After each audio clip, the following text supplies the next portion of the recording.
यार आज की मूवी एक नंबर है। इसमें दिखाया गया है कि काला जादू कितना खतरनाक हो सकता है। ये फिल्म आपको बिल्कुल भी मिस नहीं करना चाहिए। तो चलिए स्टार्ट करते हैं। तो मूवी इंडोनेशिया के एक शहर सेमारंग से शुरू होती है और वक्त चल रहा था सन 1970 का। मार्केट में सब अपनी किराने की शॉप चला रहे थे, पर बाकी दुकानों के मुकाबले सुचिप्तो के शॉप पर ज्यादा भीड़ थी, जो कि साड़ी नाम का आदमी देख रहा था। इसकी भी किराने की शॉप थी, पर इसके पास कोई भी कस्टमर नहीं आ रहा था। शाम तक सुचिप्तो बहुत सारे पैसे कमा चुका था। ये जाता है अपनी फैमिली के पास जो हॉस्पिटल में थी, क्योंकि इसके बेटे आरडी के किडनी का ऑपरेशन होना था और एम वक्त पर ये पैसे लेकर आ गया था, जिससे डॉक्टर्स आरडी का ऑपरेशन करते हैं। फिर नेक्स्ट मॉर्निंग जब ये उठा तो इसे एक बूढ़ा आदमी दिखने लगा, पर अगले ही पल वो गायब हो चुका था। अब जब ये घर पर खेल रहा होता है तो वापस इसे वो बूढ़ा आदमी दिखा जो इसे ही घूर रहा था। ये देख आरडी बहुत ज्यादा डर गया और इसने अपनी मदर को ये बात बताई और वो इसे डॉक्टर के पास ले गई। डॉक्टर ने कहा इसके आंखों में कोई भी प्रॉब्लम नहीं है। मारिन ने कहा आरडी का कहना है उसे डरावनी परछाइयां नजर आती है, जबकि डॉक्टर को आंखों में कोई प्रॉब्लम नहीं दिख रही थी। खैर रात को जब सुचिप्तो दुकान बंद कर रहा था तो इसे गेट पर एक पोटली मिली। इसने पोटली को खोल कर देखा तो पाया उसमें काला जादू का सामान था। इसे सारडी पर शक हुआ। खैर इसने जल्दी से उसे डस्टबिन में फेंका और कार के अंदर बैठ गया। तभी सडनली इसका कंधा दर्द होने लगा। सुचिप्तो घर आ जाता है। आरडी नींद में था। ये अपने बेटे को उठाता है। तभी आरडी सुचिप्तो को देख चीख पड़ता है। वो बहुत ज्यादा डर गया। उसने कहा पापा के कंधों पर एक लेडी बैठी हुई है। अब ये बहुत ही ज्यादा स्कैरी चीज थी। सुचिप्तो रुस्तम नाम के एक शेमन को बुलाता है। वो आरडी को चेक करके बताता है कि सर्जरी के दौरान इसकी तीसरी आंख ओपन हो गई है। ये अब उन चीजों को देख सकता है जो आम इंसान अपनी दो आंखों से नहीं देख पाते। इसने तुम्हारे कंधों पर बैठी जो औरत देखा था वो आत्मा बाजार से तुम्हें फॉलो करते हुए आई थी। सुचिप्तो ने कहा आरडी कैसे ठीक हो सकता है? अगर वो यूं ही आत्माओं को देखता रहा तो बहुत मुश्किल हो जाएगी। रुस्तम ने कहा वो आरडी की थर्ड आई को तो बंद नहीं कर सकता, पर उसे वीक यानी कमजोर जरूर कर सकता है। इससे होगा ये कि ये भूतों को नहीं देख पाएगा, सिवाय उन भूतों के जो खुद इसे खुद को दिखाना चाहते हो। इसने कहा तुम्हें आरडी को मार्केट से दूर रखना होगा, क्योंकि बाजार अच्छी जगह नहीं होती। वहां लोग काला जादू शैतानी काम वगैरह करते हैं, जिससे बाजार में सैकड़ों आत्माओं का वास होता है। अब सीन शिफ्ट होता है और 13 साल बाद का सीन दिखाया जाता है, जहां आरडी अब बड़ा हो चुका है और वो बहुत अच्छा लड़का है। इसका एक आरिफ नाम का भाई भी हो चुका था। सैफी भी बड़ी हो चुकी थी। आरिफ को आज ट्यूशन की फीस देनी थी। वो मॉम से पैसे मांगता है। मारनी ने कहा पैसे घर पर नहीं है, तुम बाजार जाके अपने डैड से ले आओ। बाजार का नाम सुनिए डर गया, क्योंकि जैसा कि आप जानते हो वहां जाना इसके लिए वर्जित है। मारनी ने कहा ये दोनों स्कूल जा रहे हैं और मैं आंट के घर, तुम नजरें नीची रख के मार्केट में जाना। अब ये कुछ नहीं कर सकता था, इसे यहाँ आना पड़ा। ये 13 साल बाद मार्केट में आया था। ये नजरें नीची करके चलने लगा। तभी इसे एक घोस्ट का पैर दिखा। ये खुद को रोक नहीं पाया और उसका चेहरा देख लिया जो बहुत डरावना था और ये भूखी आत्मा थी। आरडी डर गया, पर वापस इसे एक और घोस्ट दिखा। ये डर के भागने लगा। तभी एक आदमी से टकरा गया जिसका नाम विचक था। आपको इस विचक को याद रखना है। आरडी ने इसे सॉरी कहा और इसकी हेल्प करने लगा, पर विचक इसे गालियां देके चला गया। एक लेडी ने बताया बुरा मत मानना इसकी बातों का, क्योंकि 2 हफ्तों पहले ही इसने अपनी एक जवान बेटी को खो दिया है। तब से ही वो चिड़चिड़ा सा रहने लगा है और सबसे ऐसे ही बिहेव करता है। आरडी अपने डैड के शॉप पर आ गया और उनके ऑफिस में सारडी को देखा जो इसका मामा है। ये सुचिप्तो को ज्यादा लालच करने से मना करता है, पर सुचिप्तो ने कहा तुम मेरे मामलों में टांग मत अड़ाओ। ये अपने मामा को हेलो कहता है, पर वो गुस्से में था। इधर आरडी के बातों से हमें पता चलता है कि इसके मामा ने अपने पूरे परिवार को खो दिया, यानी पूरा परिवार देखते ही देखते मर गया। और शायद इसलिए वो सुचिप्तो से जल रहा है, क्योंकि उसका परिवार भी है और तगड़ा बिजनेस भी। इसने कहा तुम यहाँ क्या करने आए हो? आरडी ट्यूशन की फीस के बारे में बताता है, जिससे ये एक सीक्रेट डोर में गया जहाँ किसी दूसरे का जाना अलाउ नहीं था। खैर ये पैसे लेके जाने लगा। रास्ते में एक आदमी से टकरा गया जिससे पैसे गिर गए, तो ये वापस से घोस्ट दिखने लगे।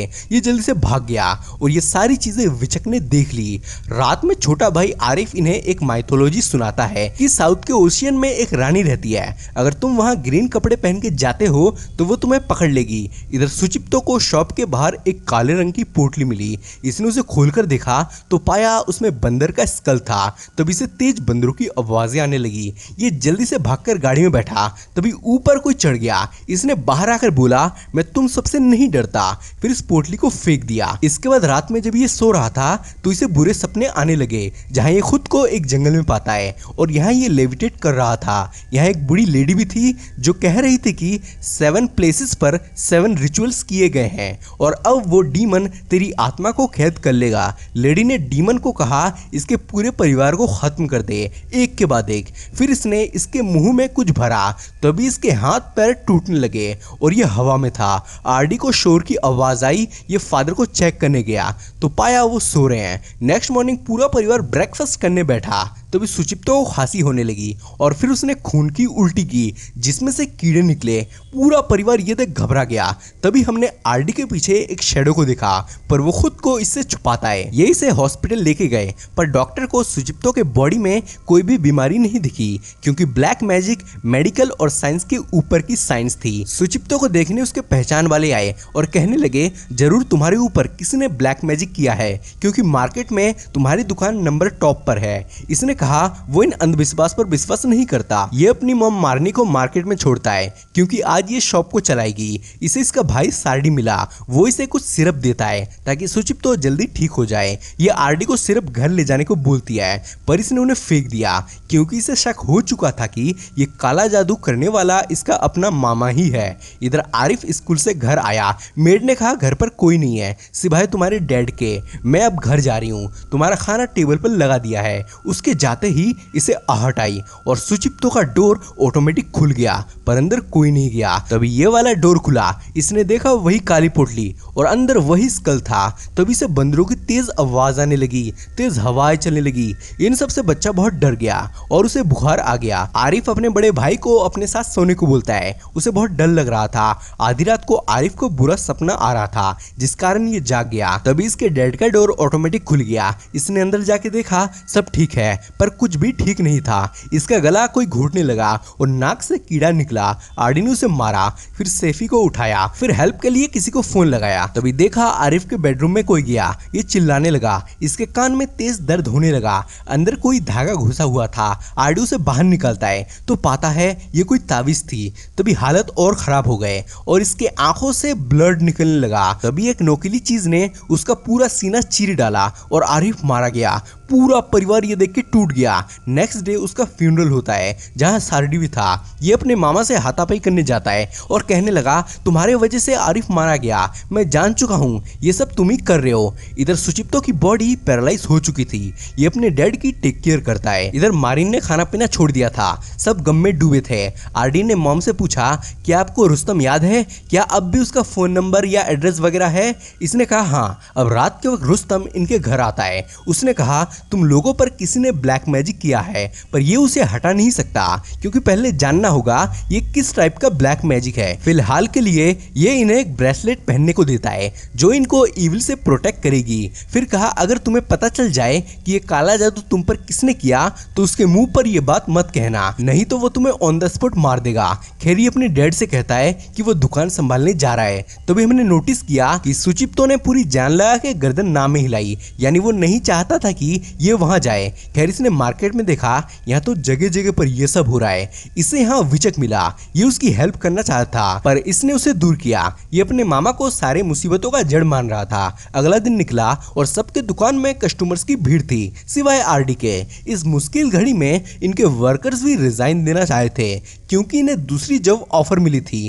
खैर अब क्या ही कर सकते थे, ये इनका हिसाब कर देता है। इधर रात हो चुकी थी और 10 रुपए की भी कमाई नहीं हुई थी। तभी एक लेडी ने कहा उसे 1 किलो चीनी चाहिए। तभी कुछ ब्लड गिरे और ये घोस्ट थी। इसने कहा, तेरा बाप कहाँ है? तभी इसने देखा वो घोस्ट विचक के दुकान के अंदर गई। ये भी उसके शॉप पर गया और इस पर्दे को हटाया और देखा यहाँ काला जादू करने का सामान था। इधर विचक की बेटी की फोटो थी। तभी वो यहाँ आ गया और कहने लगा, तेरे बाप ने मेरी बेटी को मार डाला। इधर छत से आहट आ रही थी, तब इसका ब्रेसलेट भी खुल गया जो इनके प्रोटेक्शन के लिए था। सैफी की भी खुल गई। मैरिन बाहर आई और वही काली पोटली देखा जिसमें बंदर का स्कल था। ये देख इसकी हार्ट बीट तेज हो गई।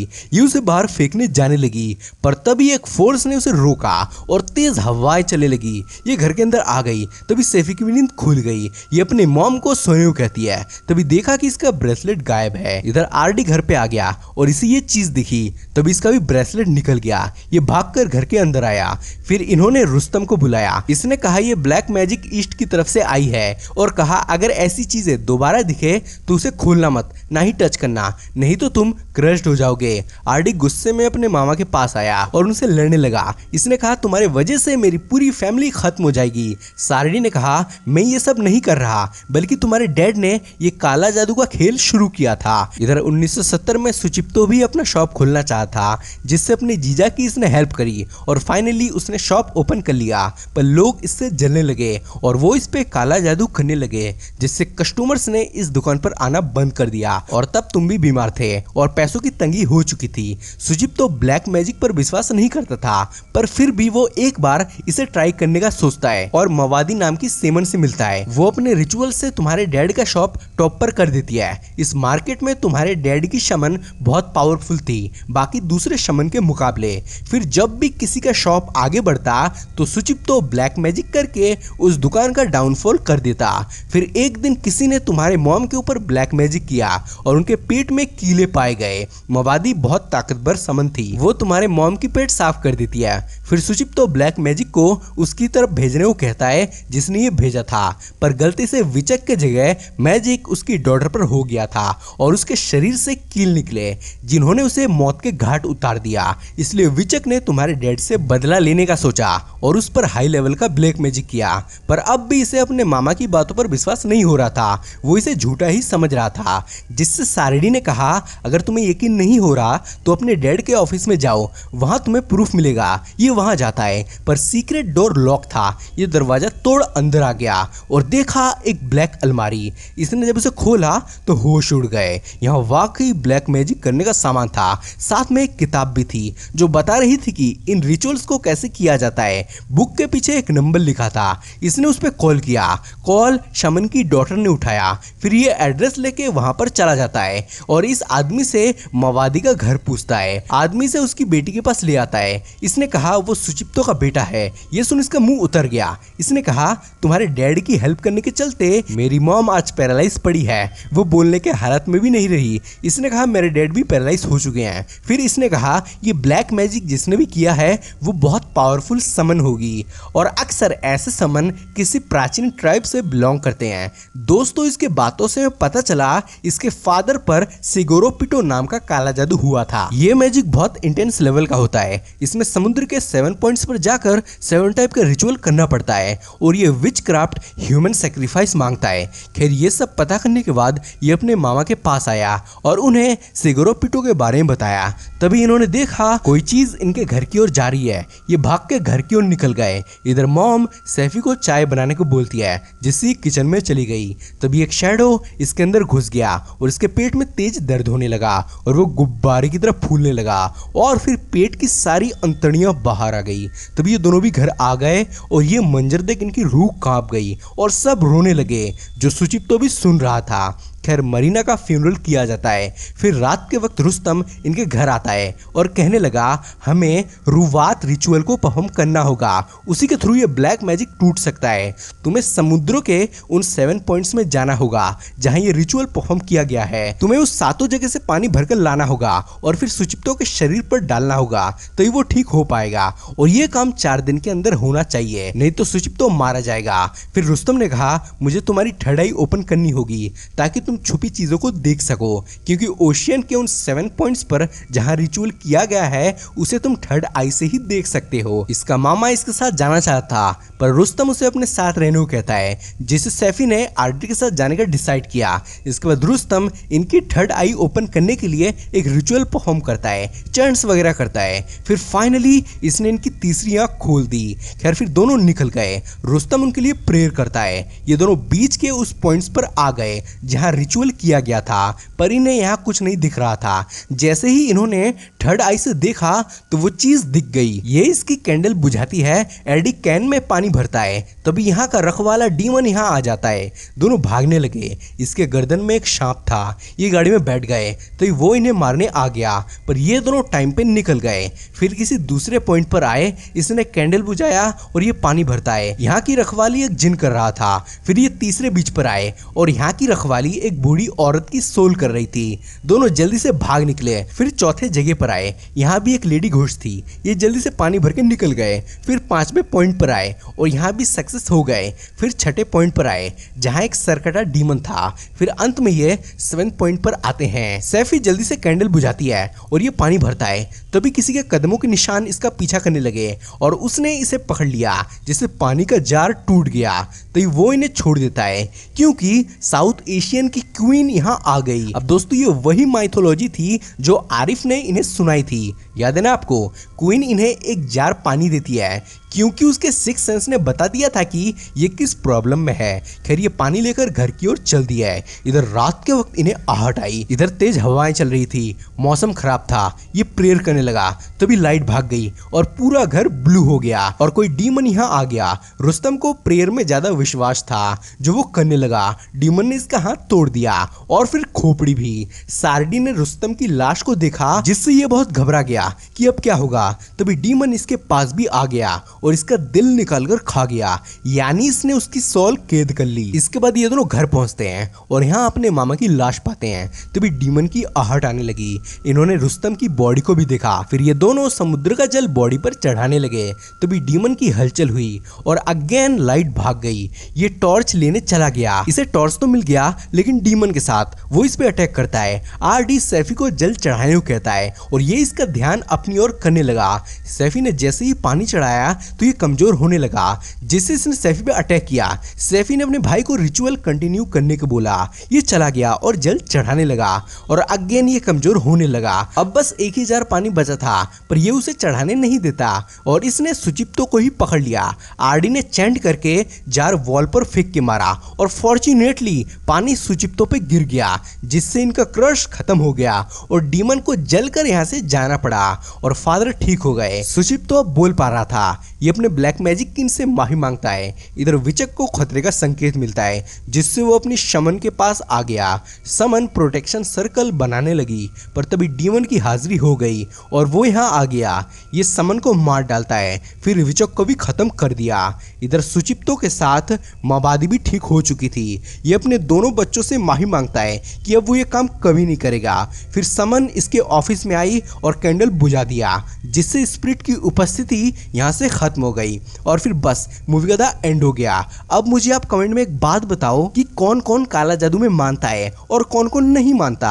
आपकी राय बहुत इंपॉर्टेंट है। कृपया कमेंट सेक्शन को अपने ज्ञान से भर दीजिए और मैं मिलूंगा आपको किसी अगले वीडियो में। तब तक के लिए बाय।